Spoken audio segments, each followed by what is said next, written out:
Morning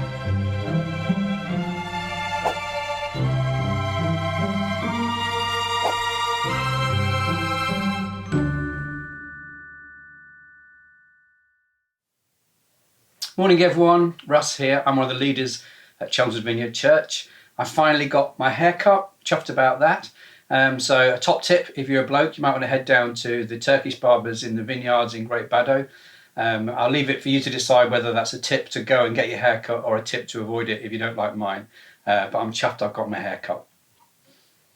This morning I want to talk a little bit about the book of Proverbs in the Bible. Many people think that the Bible, especially the Old Testament, is just a stuffy, old historical book with nothing much of it in relevance to life today in 2020, thousands of years after it was originally written. But I think if you take the Bible seriously, it actually has a lot of relevant things to say about how we live our lives today. And one of the best examples of this is the book of Proverbs in the Old Testament. You'll find it about halfway through the Bible, just after the book of Psalms. And the book of Proverbs is a collection of sayings that is part of a small number of Old Testament books called the wisdom books or wisdom literature. And today's tip is a simple encouragement to get stuck into, to read the book of Proverbs. It won't take you long.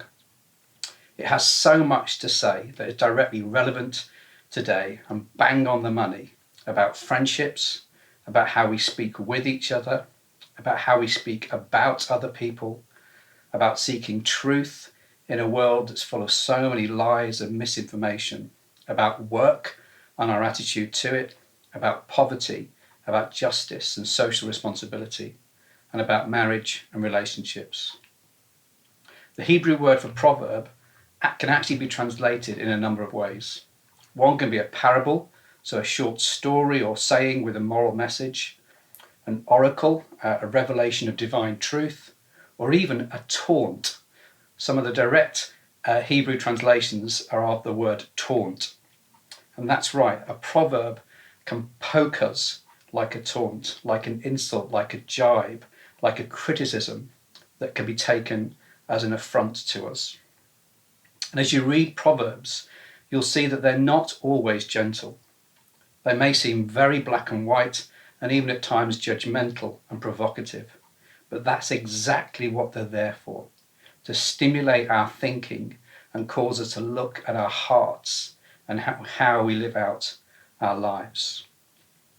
Their purpose very often is to poke us, to challenge us, to disrupt us, to shake us out of the convenience and comfort that can so easily seep into our minds and our hearts, especially if we've been Christians for a number of years and we've been around the church a long time. We can become really religious.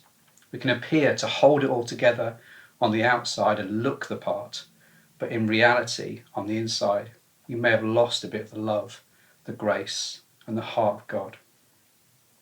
Pip and I once heard a great speaker who was around in the early days of the Vineyard movement. He'd talk about those painful moments we have when a careless word, a sarcastic comment, a disparaging look, or a barbed little dig at someone, maybe a friend, a spouse, or a family member, would spring a trap door, and he'd say, "And your crusty little heart pops out." And he'd say it with that motion of his fist popping out, a crusty little heart. And it really stuck with us that was 20 odd years ago, that really sticks with us. And you probably know in your own lives those painful moments as well of self-realization. They can hurt. I used to have a pastor who would encourage everyone in the church to read through Proverbs every year. I think that's great advice. I think the book of Proverbs can be a great descaler of crusty little hearts. I'm sure you know the little ditty from the Calgon advert. Don't worry, I won't sing it, but it says washing machines live longer with Calgon. And I think reading the book of Proverbs every now and then can be a great descaler of our hearts. Or you think of your soul as a car, you might think of Proverbs as an oil and filter change to get the muck out of the system. Or perhaps the most painful image would be a good old poke and scrape from the dental hygienist.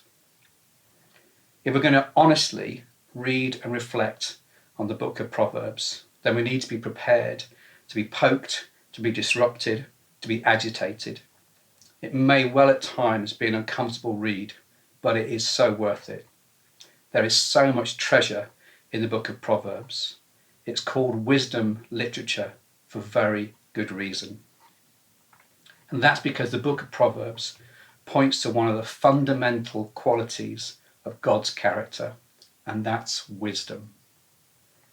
Just think, when we consider who and what we want to be in life, when we think about the things that we want to aspire to, the people that we want to become, how often is wisdom on that list? Maybe top of the list is being wealthy, being successful in a career, being secure, being a great leader, being a good parent. These are not bad aspirations to have at all. But imagine how different our lives would be, and how different the lives of all the people we touch would be, if seeking God's wisdom was so much higher on that list. So let's be a people who read Proverbs to seek God's wisdom. Proverbs 2 verses 1 to 11 says this: "My child, listen to what I say and treasure my commands. Tune your ears to wisdom and concentrate on understanding.